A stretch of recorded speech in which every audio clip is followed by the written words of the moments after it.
మీరు సంపాదించిన మనీని హ్యాపీ మనీగా మార్చుకోవాలనుకుంటే విజువలైజేషన్ 2.0కి జాయిన్ అవ్వండి. శ్రీ ఎస్విఎస్ఎన్ బ్రహ్మ గారిని వారి సందేశాన్ని ఇవ్వాల్సిందిగా కోరుతున్నాం.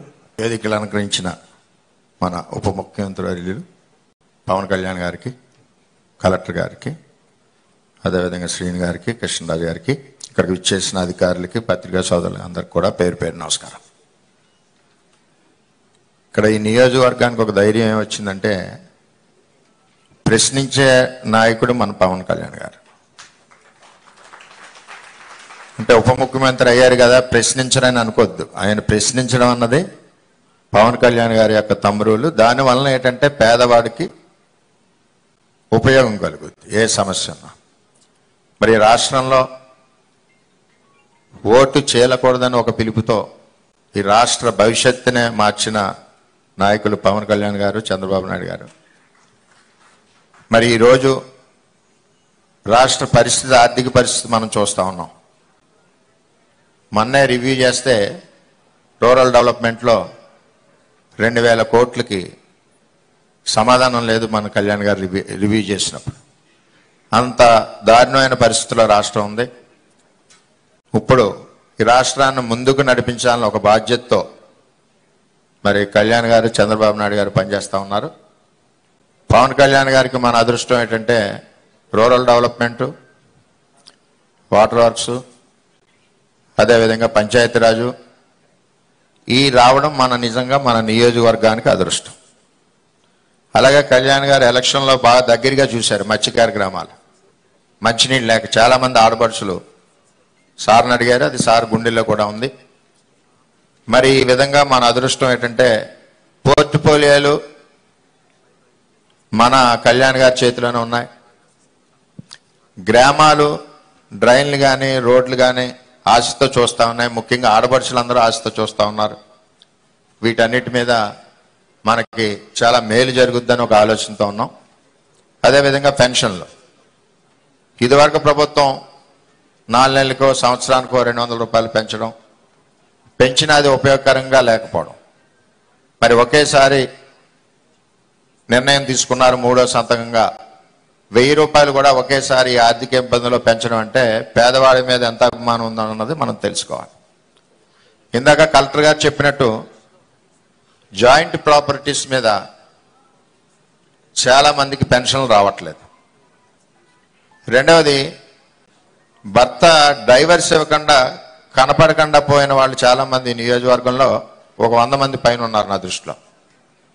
వాటి మీద కూడా ఒక నిర్ణయం తీసుకోవాల్సిన బాధ్యత ఉంది. ఎంచేతంటే భర్త రావట్లేదు, సర్టిఫికెట్ ఇవ్వడం కుదరట్లేదు, ఒంటరి మహిళలు ఇదివరకు ప్రాక్టీస్ ఉంది కాబట్టి దాన్ని కూడా మన డిప్యూటీ సీఎం గారిని దృష్టిలో పెట్టుకోవాల్సిందే కోరుతా ఉన్నాం.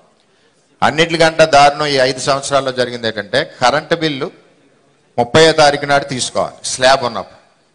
ఆ కరెంటు బిల్ని ఫస్ట్ వీక్ 10వ తారీఖు తీసుకోవడం వల్ల స్లాబ్ లెవెల్ దాటిందని చెప్పి చాలా మందికి పెన్షన్లు కూడా తీసేయడం జరిగింది. ఆ కరెంట్ బిల్స్ కూడా మన గౌరవ కలెక్టర్ గారు 1వ తారీఖు ముందు తీసుకోవడం వలన ఎలిజిబిలిటీ మిస్ అవ్వకుండా ఉంటున్నారు. ఇంటెన్షనల్గా గత ప్రభుత్వం ఏంటంటే ఫైనాన్షియల్ బర్డెన్ పడుతుందని చెప్పి ఫస్ట్ వీక్ 7, 8 తారీఖు తీసుకోవడం వల్ల వాళ్ళు స్లాబ్ లెవెల్ నుంచి జంప్ అయ్యి ఎలిజిబిలిటీ పోతున్నారు. ఎలిజిబిలిటీ పోయాక ఆ కరెంట్ బిల్ని సరి చేయమంటే కరెంట్ ఆఫీసులోంచి 6 నెలలు పడుతుంది. మళ్ళీ ఆన్లైన్లో లైన్ పెట్టేసరికి సంవత్సరం వరకు నష్టపోతూ ఉన్నాడు. దీని మీద ఒకటి టెక్నికల్ ప్రాబ్లమ్స్, దీని మీద ఒకటి దృష్టి పెట్టడం. అదేవిధంగా అసెస్మెంట్లు, ఇల్లు అసెస్మెంట్లు విపరీతంగా టీపీఓకి ఇష్టం వచ్చినట్టు వేసుకుని వెళ్తున్నారు తప్పితే ఒక రూల్ లేదు. ఇంత స్క్వేర్ ఫీట్కి వేయాలి, ఇంత ఏజ్ హౌస్ ఉంటే వేయాలని చెప్పి ఆలోచన అన్నది లోపించింది 5 సంవత్సరాల్లో కూడా. అలా కూడా పెన్షన్లు నష్టపోతున్నారు. అలాగే సదరన్ క్యాంప్ ఒకటి మరి ఇక్కడ లోకల్గా పెట్టాలి, సదరన్ క్యాంప్ కూడా లేక ఇబ్బందికర పరిస్థితుల్లో పెడుతున్నారు ఫిజికల్ హ్యాండిక్యాప్స్ అని చేత ఇవన్నీ కార్యక్రమాలు ఉన్నాయి కాబట్టి మరి ఎంతో ఆశతో నియోజకవర్గం ఉంది. మరి సార్ 3 రోజుల్లో కూడా మరి బ్రహ్మాండంగా అభివృద్ధి కార్యక్రమాలు ముందుకు స్టార్ట్ అవుతాయని చెప్పి తెలియజేసుకుంటూ, ముఖ్యంగా పెన్షనర్స్లో ప్రాబ్లం ఉంటే ఒక team, revenue department, electrical department, municipal కానీ పంచాయతీ డిపార్ట్మెంట్ని ఒక టీం వేసి ఆ ప్రాబ్లం అదే రోజు సార్ట్ అవుట్ అయ్యేలాగా ఉండాలి. లేకపోతే ఇక్కడి నుంచి అక్కడ తిప్పి, అక్కడి నుంచి ఇక్కడ తిప్పి వాళ్ళు కూలి పని మానుకుని వెళ్ళే పరిస్థితి ఉండదు. కాబట్టి పెన్షనర్స్కి మేలు చేయాలని చెప్పి అందరినీ ప్రతి ఒక్కరిని కోరుకుంటూ థ్యాంక్ యూ సార్. మరి ఇప్పుడు పిఠాపురం నియోజకవర్గం మాజీ శాసనసభ్యులు శ్రీ ఎస్విఎస్ఎన్ వరమ్మ గారిని వారి సందేశాన్ని ఇవ్వాల్సిందిగా కోరుతున్నాం.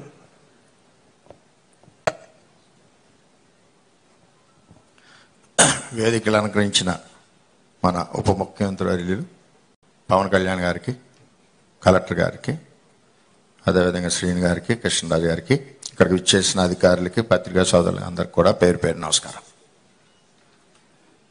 ఇక్కడ ఈ నియోజకవర్గానికి ఒక ధైర్యం ఏమొచ్చిందంటే ప్రశ్నించే నాయకుడు మన పవన్ కళ్యాణ్ గారు. అంటే ఉప ముఖ్యమంత్రి అయ్యారు కదా ప్రశ్నించరని అనుకోవద్దు. ఆయన ప్రశ్నించడం అన్నది పవన్ కళ్యాణ్ గారి యొక్క తమ్మురులు. దానివల్ల ఏంటంటే పేదవాడికి ఉపయోగం కలుగుద్ది ఏ సమస్య ఉన్నా.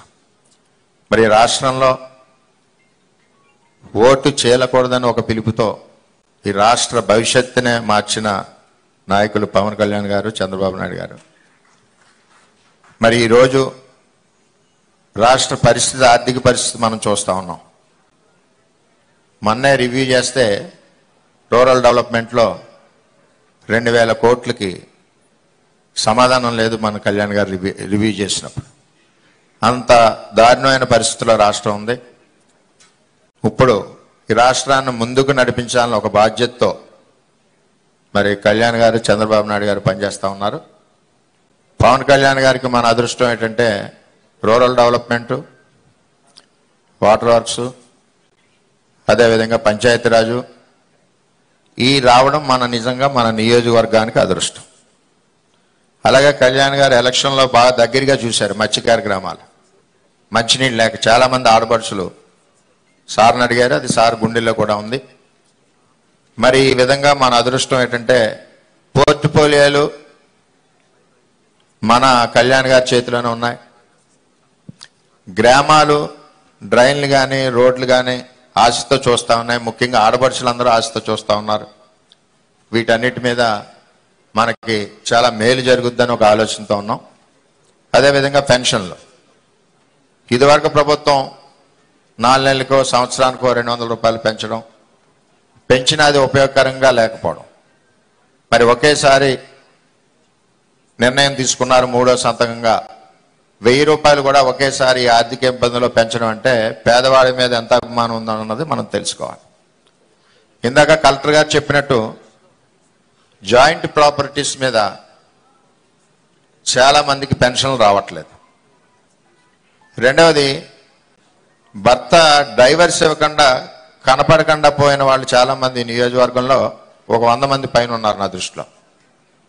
వాటి మీద కూడా ఒక నిర్ణయం తీసుకోవాల్సిన బాధ్యత ఉంది. ఎంచేతంటే భర్త రావట్లేదు, సర్టిఫికెట్ ఇవ్వడం కుదరట్లేదు, ఒంటరి మహిళలు ఇదివరకు ప్రాక్టీస్ ఉంది కాబట్టి దాన్ని కూడా మన డిప్యూటీ సీఎం గారిని దృష్టిలో పెట్టుకోవాల్సిందే కోరుతా ఉన్నాం.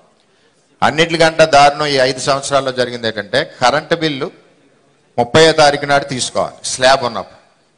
ఆ కరెంటు బిల్ని ఫస్ట్ వీక్ 10వ తారీఖు తీసుకోవడం వల్ల స్లాబ్ లెవెల్ దాటిందని చెప్పి చాలా మందికి పెన్షన్లు కూడా తీసేయడం జరిగింది. ఆ కరెంట్ బిల్స్ కూడా మన గౌరవ కలెక్టర్ గారు 1వ తారీఖు ముందు తీసుకోవడం వలన ఎలిజిబిలిటీ మిస్ అవ్వకుండా ఉంటున్నారు.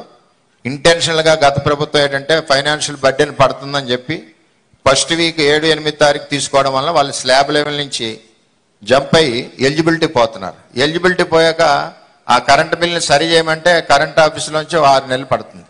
మళ్ళీ ఆన్లైన్లో లైన్ పెట్టేసరికి సంవత్సరం వరకు నష్టపోతూ ఉన్నాడు. దీని మీద ఒకటి టెక్నికల్ ప్రాబ్లమ్స్, దీని మీద ఒకటి దృష్టి పెట్టడం.